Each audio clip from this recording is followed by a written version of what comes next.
Hello everyone, good morning. তো কালকের ভিডিওটা আজকে এডিটিং করলাম, করে তারপর তোমাদেরকে আপলোড করলাম। তো এটা হয়েছে বিকালবেলা থেকে শুরু করেছি।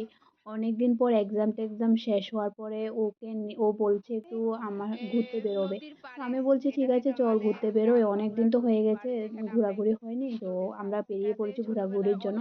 কিন্তু আজকে অনেক স্পেশাল একটা জায়গায় এসেছি। সেই স্পেশাল জায়গাটা হয়েছে গিয়ে নদীর পাড়। মানে নদীর পাড় বলতে বাংলাদেশ টু ইন্ডিয়া বর্ডারের মাঝখানে এটা হয়েছে আমাদের ইন্ডিয়ার জায়গা, আর ওইদিকে হয়েছে বাংলাদেশ। তো দেখো এখানে অনেক স্মৃতি, কত অদ্ভুত না জীবনটা।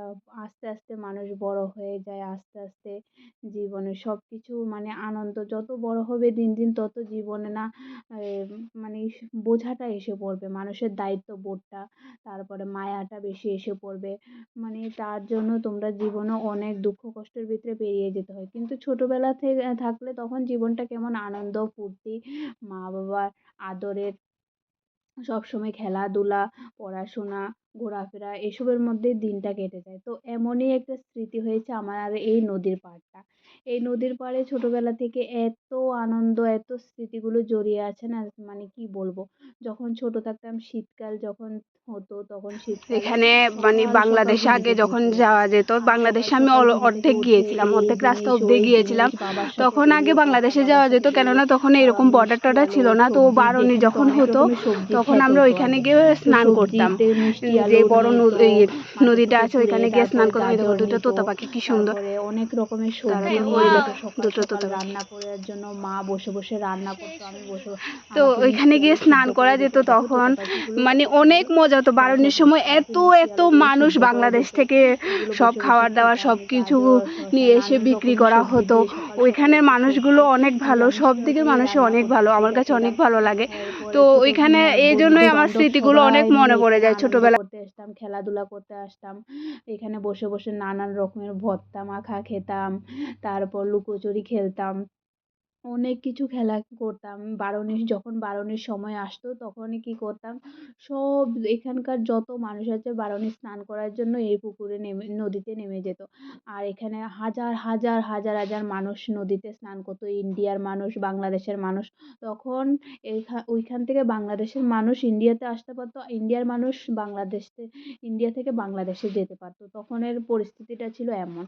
তখন সবাই যাতায়াত মানে এই শুধু বারণের সময় এখান থেকে ওইখানে যাতায়াত করতে পারতো মানুষ, এছাড়া আর অন্য কোনো টাইমে না। আর সারাক্ষণ তো বন্ধই থাকে।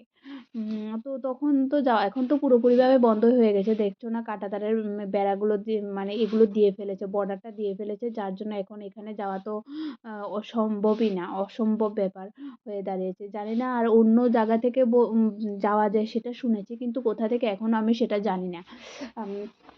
তো যাই হোক, বারণের সময় এখানে আসতাম, বারণের সময় এখানে আসলে না বাংলাদেশ থেকে আইসক্রিম, তারপরে সেমাই, ফল, তারপরে নানান রকমের জিনিস ওইখান থেকে নিয়ে এসে বিক্রি করতো।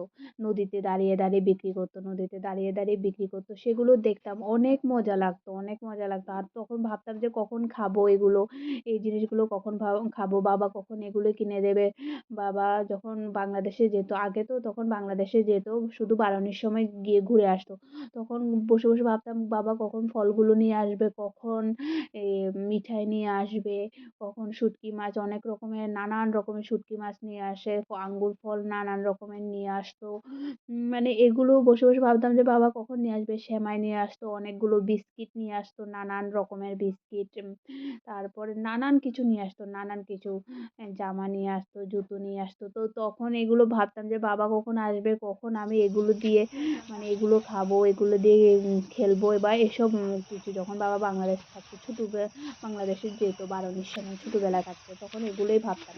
কিন্তু একটা সময় তো এই মাঝে মধ্যে বর্ডার, তোমাদের তখন সাথে আমার সব বিয়ের আগেই স্মৃতিগুলো মানে বর্ডারটা শেয়ার করতে এরকম পেরে বন্ধ আমার কাছে করে অনেক দেওয়া ভালো হয়েছে। লাগে। দেখো তখন তো আর এই স্থান থেকে ওই স্থানে যাওয়া যাবে না, কি আর করা যাবে। তো এখানে অনেক দিন পর এসেছি, তাই তোমাদের কাছে শেয়ার করলাম। আমিও কিন্তু বাংলাদেশে বারণের সময় একটু গিয়েছিলাম, মনে করো 10-20 মিনিটের মতো এরকম রাস্তায় মানে হেঁটেছি। হাঁটার পরে তারপরে শুনছি নাকি পুলিশ আসছে তাড়া করার জন্য, তো তাড়াতাড়ি করে এসে পড়েছি। তখন মনে করো আমি ক্লাস 2 তে কি 3 তে পড়তাম। দেখো কত বছর আগের কথা। তখন আমি ক্লাস 2 তে কি 3 তে পড়তাম। তখন আমি আমার মার সাথে গিয়েছিলাম। মানে ওইখানকার রাস্তাগুলো তখন এত ক্লিন দেখেছি, এত ক্লিন দেখেছি, এত পরিষ্কার পরিচ্ছন্ন, এত ভালো লেগেছে হাঁটাহাঁটি করতে। আর বারণের সময় কিন্তু অনেক রৌদ্র, অনেক গরম থাকে। মানে আমি তখন জুতো নিইনি। মার সাথে এভাবেই বারণেতে নদীতে স্নান করতে, করতে তারপরে She ওইখানে is চলে doing গেছি। that.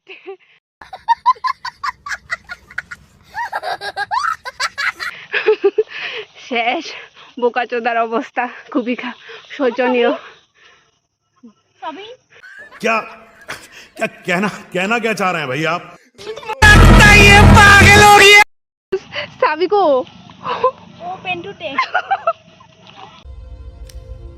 देखो देखो दरिंदगी चेहरे से टपकती है। नंबर 1 का कमीना है।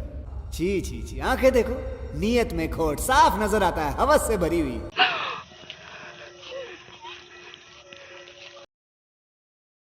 এখানে গিয়ে একটু হাঁটাহাঁটি করার পর তারপর কেউ একজন এসে বলছে যে পুলিশ আসছে তাড়া করার জন্য, তোমরা তাড়াতাড়ি নিচে নামো, তাড়াতাড়ি নিচে নামো। তো তাড়াতাড়ি করে নিচে নেমে গেছি। আর দেখতে পারিনি কিছু, যতটুকু গেছি না অনেক ভালো লেগেছিল আমার কাছে।